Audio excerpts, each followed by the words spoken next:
Comparison एक ऐसा word है कि जो हमारी सेंस ऑफ अचीवमेंट को और सेंस ऑफ जॉय को खा जाता है। मेरी आपसे रिक्वेस्ट ये है कि ज़िंदगी में कभी अपने आप को किसी दूसरे के साथ कंपेयर ना करें। मैं इसकी एक एग्जांपल दे के समझाने की कोशिश करता हूँ। लेट्स सपोज आप रनिंग नहीं करते और आज से आप रनिंग स्टार्ट करते हैं। आज पहला दिन है, आपने 50 मीटर्स रनिंग की, सेकेंड डे 100 मीटर की, थर्ड डे 150 मीटर्स की, और इस तरह से आप रनिंग करते चले गए। और मे बी आप know you after a month or 2 months know you run maybe 2 kilometres per day. अच्छा, आपको एक सेंस ऑफ अचीवमेंट आना शुरू हो जाती है because you could not run even for 50 metres on the first day. और आहिस्ता आहिस्ता आहिस्ता आपका स्टेमिना जो है वो बनता चला गया और आपके अंदर एक सेंस ऑफ अचीवमेंट आना शुरू हो गई और आपके अंदर एक खुशी आना शुरू हो गई कि मैं अब ये चीज़ जो है वो कर सकता हूँ। अच्छा, अब आप एक ऐसे दोस्त से मिलते हैं जो मैराथन रन करता है। अब आप उसके साथ जो है वो रनिंग स्टार्ट करते हैं तो आपको पता चलता है वो तो 25 किलोमीटर रन कर लेता है और आप सिर्फ 2 किलोमीटर रनिंग करते हैं। अगर आप अपने आप को कंपेयर करना स्टार्ट कर देंगे उसके साथ, तो वो जो आपकी सेंस ऑफ अचीवमेंट है और जो आपको एक जॉय आपको मिलता है उस 2 किलोमीटर्स रनिंग के बाद, वो ख़त्म होना शुरू हो जाएगा।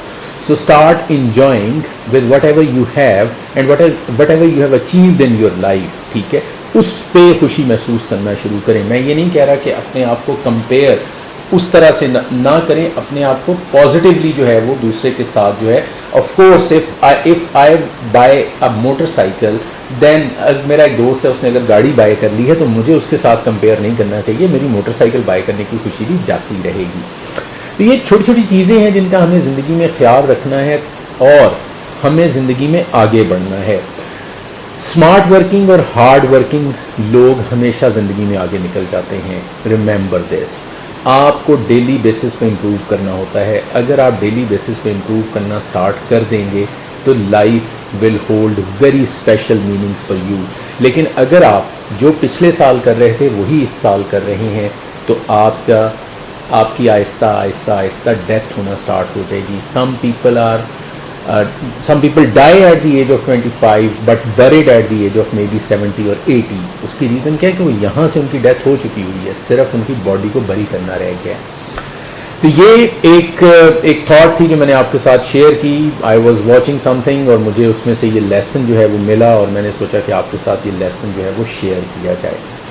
अच्छा, कमिंग टू कैनेडियन इमिग्रेशन में there is a lot which is happening on Canadian immigration. एक तो जो कैनेडियन इमिग्रेशन मिनिस्टर हैं वो अगले दिन एक इंटरव्यू उन्होंने दिया जिसमें काफ़ी सारी चीज़ें जो हैं वो जो क्योस था, जो समझ नहीं आ रहा था कि अब होने क्या जा रहा है, क्योंकि एक्सप्रेस एंट्री के ऊपर बहुत सारे क्वेश्चंस थे कि जी एक्सप्रेस एंट्री को इसकी ओवरहॉल किया जा रहा है, इसको दोबारा से ठीक किया जा रहा है। It is not addressing actually the labour shortage problems, क्योंकि ये सिर्फ पॉइंट्स को देखती है, ये लेबर शॉर्टेज जो है किसी स्पेसिफिक स्किल को नहीं देखती। अच्छा, उसके बाद फेडरल स्किल्ड वर्कर प्रोग्राम का राउंड नहीं रन हो रहा था। फेडरल स्किल्ड वर्कर प्रोग्राम का राउंड रन होना स्टार्ट हो चुका, कब होगा रन ये नहीं पता था। तो अब उस पर हमें काफ़ी सारी क्लैरिटी मिलना शुरू हो गई। फिर आपने देखा होगा कि अगर आपने कैनेडियन इमिग्रेशन के ट्विटर हैंडलर को फॉलो कर रहे हैं तो 180,000 एप्लीकेशंस आर पेंडिंग। 180,000, ठीक है, एप्लीकेशंस आर पेंडिंग। तो उसके ऊपर जो है वो बात होना स्टार्ट हुई, जिसमें से जो मिनिस्टर हैं उन्होंने बताया कि जी उन्होंने कुछ क्लैरिटी दी कि जी फर्स्ट हाफ ऑफ 2022 जो है वो फेडरल स्किल्ड वर्कर प्रोग्राम के राउंड शायद रन नहीं होंगे। उसकी रीज़न ये है कि जो इस सिस्टम में जिन लोगों की एप्लीकेशन जो हैं वो पेंडिंग में पड़ी हुई हैं, फर्स्ट दे वांट टू कि जी उनके ऊपर जो है वो डिसीजन आ जाए एंड दे आर एक्सपेक्टिंग इसको वो एड्रेस करने की कोशिश कर रहे हैं। वो अपने स्टाफ को जो है वो इंक्रीज़ कर रहे हैं। $85 मिलियन जो है वो कैनेडियन इमिग्रेशन अथॉरिटीज़ जो हैं they are going to spend on this to expedite the process. कि जी जो एक्सप्रेस एंट्री का था कि जी हमने 6 months में जो है वो एप्लीकेशन को डिसाइड करना है, वो टाइमलाइन जो थी ड्यू टू कोविड-19 वो 2-2 साल तक चली गई थी। 18-20 months तो ऑन एवरेज स्टार्ट हो गए थे। तो राउंड्स भी रन हो रहे थे, सिलेक्शन भी हो रही थी। तो उन्होंने क्या किया कि इसको एक्सप्रेस एंट्री के जो फेडरल स्किल्ड वर्कर प्रोग्राम के राउंड्स हैं इनको होल्ड कर लिया और अब वो जो पेंडिंग डिसीजंस हैं उनको एक्सपेडाइट कर रहे हैं। और वी आर एक्सपेक्टिंग, जो मिनिस्टर की स्टेटमेंट है वो ये है कि 147,000 एप्लीकेशन जो हैं वो हम जो फर्स्ट क्वार्टर है first quarter of 2022, which means January, February and March, till March 147,000 application जो पेंडिंग है इनके ऊपर वो डिसीजन दे देंगे. सो जो लोग एक्सप्रेस एंट्री में वेट कर रहे हैं उनका वेट होपफुली बहुत जल्द जो है वो ओवर होने वाला है. जो लोग of course it's good news for them but maybe unpleasant news for those who are waiting in the express entry system for federal skilled worker program round two run, उनको अभी कुछ time और wait करना होगा कि federal skilled worker program के round जो है वो दोबारा से रन होना स्टार्ट हो जाएं और उनको जो है वो अपॉर्चुनिटी मिल सके. मीनवाइल हम देख रहे हैं कि प्रोविंशियल नॉमिनेशन के अंदर ओंटारियो जो है वो कंटिन्यूसली राउंड्स रन कर रहा है. पहले उन्होंने फेडरल स्किल्ड वर्कर प्रोग्राम पहले उन्होंने फेडरल स्किल्ड वर्कर प्रोग्राम के थ्रू लोगों को सिलेक्ट किया, फिर उन्होंने फेडरल ट्रेड वर्कर प्रोग्राम में लोगों को सिलेक्ट किया एक्सप्रेस एंट्री के अंदर. तो वहाँ पे जिनकी सिलेक्शन हुई उनको 600 अगर उनकी एप्लीकेशन सक्सेसफुली सबमिट होती है और ओंटारियो जो है उन्हें नॉमिनेशन दे देता है तो उनको 600 पॉइंट्स हैं वो एक्सप्रेस एंट्री के अंदर अवार्ड हो जाएंगे. इसके अलावा कैनेडियन गवर्नमेंट ने एक और मिनिस्टर ने ये अनाउंसमेंट दी कि जी हम जो आपने देखा होगा कि अगर आप एक्सप्रेस एंट्री में जो है वो टाइम लाइन चल रही होती थी वो टाइम लाइन ख़त्म होगी. अब वो उस चीज़ को दोबारा से इम्प्लीमेंट करने जा रहे हैं so that you can get a better view कि आपकी जो वीज़ा एप्लीकेशन है वो कहाँ पे स्टैंड करती है. इसके अलावा जो स्पाउस और डिपेंडेंट वीज़ाज़ हैं इनको भी वो ऑनलाइन करने जा रहे हैं. आप अपने स्टेटस को ऑनलाइन चेक कर सकेंगे. Hopefully by end of February ये चीज़ जो है ये ऑनलाइन एक्टिव हो जाएगी और आप अपने इमिग्रेशन एप्लीकेशन जो है अगर आपने स्पाउसल वीज़ा अप्लाई किया हुआ है तो उसकी या आपने कोई और फैमिली इमिग्रेशन की जो एप्लीकेशन जो है वो अप्लाई की हुई है तो उसको आप चेक कर सकेंगे उसके स्टेटस को कि क्या है उसका स्टेटस.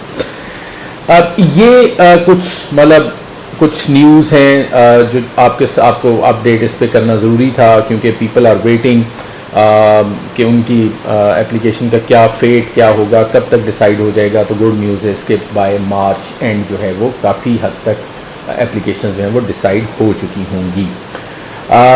मैनिटोबा ने राउंड रन किया, ओंटारियो मैंने डिस्कस किया, मैनिटोबा ने राउंड रन किया, 350 जो है वो लोग सेलेक्ट किए. इसी तरह क्यूबेक ने पहला राउंड रन किया ऑफ 2022. मैनिटोबा की बात करें तो जो हैज़ नाउ इनवाइट्स 315 और 758 टोटल जो है वो उन्होंने 2022 में सेलेक्ट कर लिए लोग. Skilled workers in Manitoba 212 invitation issue किए. मिनिमम जो स्कोर रहा वो 609 रहा. स्किल्ड वर्कर ओवरसीज़ इसमें जो लोग सेलेक्ट हुए वो 63 थे, 703 स्कोर रहा. और इंटरनेशनल एजुकेशन स्ट्रीम 40 इन्विटेशन जो हैं वो दिए गए और इसमें कोई स्कोर नहीं होता. मैनिटोबा में अगर आप बहुत सारे लोग आते हैं जो कहते हैं कि जी मैनिटोबा में हमारे भाई रहता है, लेकिन मैनिटोबा का जो पॉइंट सिस्टम है आप उस पॉइंट सिस्टम को देखेंगे जो 703 वाला है. आप उनके एक और पॉइंट सिस्टम है उसकी तरफ नहीं देखेंगे. मैंने इस पे ऊपर डिटेल में वीडियो भी बनाई हुई है, आप वो वीडियो देख सकते हैं.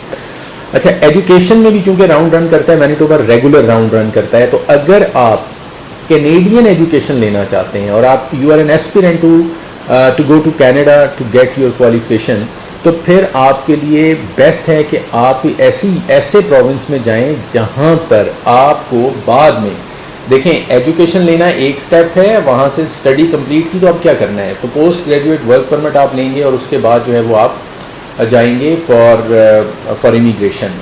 तो मैनिटोबा रेगुलर राउंड रन करता है फॉर इंटरनेशनल स्टूडेंट्स जिन्होंने वहाँ से क्वालिफिकेशन जो है वो कंप्लीट की है.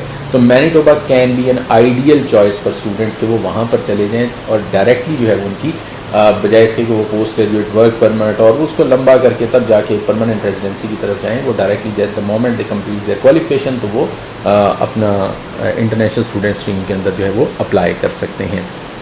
अच्छा, इसके अलावा मैंने ओंटारियो का आपको बता दिया फेडरल ट्रेड वर्कर प्रोग्राम जो है वो रन हुआ. क्यूबेक ने राउंड रन किया और क्यूबेक ने मोर देन 500 लोग जो हैं वो सिलेक्ट किए, 512 to be exact through their Erima portal. ये फर्स्ट ड्रॉ था, ठीक है. इसमें जो लोग सिलेक्ट हुए वो आईटी से रिलेटेड थे, वो एजुकेशन से रिलेटेड थे, वो हेल्थ प्रोफेशनल्स थे.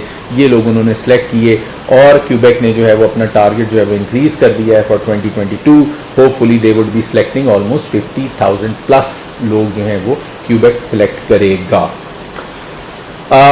ये एक क्विक अपडेट थी जो आपके साथ शेयर करना थी. कैनेडियन इमिग्रेशन में provincial nomination for the first 6 months provincial nomination के ऊपर फोकस करें अगर आप कैनेडियन इमिग्रेशन की तरफ जाना चाहते हैं, क्योंकि फेडरल स्किल्ड वर्कर प्रोग्राम जो है वो जून के बाद उसके राउंड जो है वो रन होना स्टार्ट होंगे। प्रोविंशियल नॉमिनेशन प्रोग्राम्स के अंदर अगर आप आपके पॉइंट्स अच्छे हैं, 400 एंड प्लस हैं, तो आपके लिए Ontario can be the opportunity. अगर आप जो है वो कम पॉइंट्स के साथ हैं तो आपके पास अपॉर्चुनिटी मतलब आई मीन एज आपकी एक्सपीरियंस आपके पास ज़्यादा है तो सस्कैचुअन या Alberta can be a good opportunity for you, Nova Scotia can be a good opportunity for you. ये वो प्रोविंसेस हैं जहाँ पे आप माइग्रेट हो सकते हैं। अगर आप इंटरेस्टेड हैं इन इमिग्रेशन तो आप कैनेडियन इमिग्रेशन में तो आप हमसे कांटेक्ट कर सकते हैं। आप अपना CV सेंड कर सकते हैं vcare@immigrationexperts.pk या आप हमें अपना कॉल कर सकते हैं 0308585777 एंड 0306585777 या आप हमें हमारे इस्लामाबाद और लाहौर ऑफिस में विज़िट कर सकते हैं। ये था स्किल्ड वर्कर प्रोग्राम्स के लिए। अगर आप अनस्किल्ड हैं तो we have other options for you. हमारे पास US का ग्रीन कार्ड है, EB3 वीज़ा इसको कहते हैं। हंगरी की टेम्परेरी रेजिडेंस अवेलेबल है, पुर्तगाल की टेम्परेरी रेजिडेंस अवेलेबल है। इन चीज़ों को भी आप अगर एक्सप्लोर करना चाहते हैं तो आप हमसे कांटेक्ट कर सकते हैं। This is for unskilled jobs के लिए, अगर ना कोई IELTS रिक्वायर्ड है, ना कोई एज सच क्वालिफिकेशन रिक्वायर्ड है। प्रोग्राम अच्छा लगा हो तो अपने दोस्तों के साथ शेयर कर लीजिएगा, लाइक कर दीजिएगा, सब्सक्राइब कर लीजिएगा।